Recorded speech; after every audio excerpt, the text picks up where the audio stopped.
Tingnan nyo dyan mga kababayan, yung price less ng diesel dyan sa may Asian country yan, tayo pala ang pinakamataas pala pagdating sa diesel nga tumaas.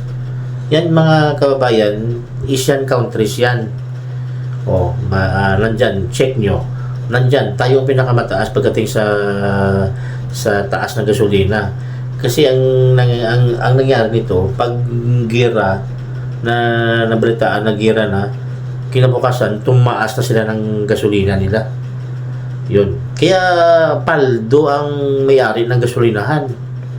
Paldo talaga sila dahil ang pagkakaanalisa, 3 months pa daw, kahit na hindi dumating daw ang mga gasolina galing Middle East, pag sa depo, 3 months pa daw yan, maubos yung stock na langis. Hindi pa yan maubos kagad-agad.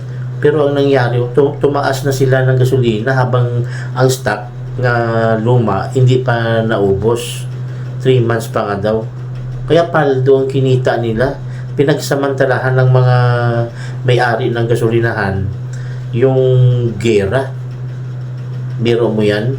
Kung baga naghihirap na nga ang mga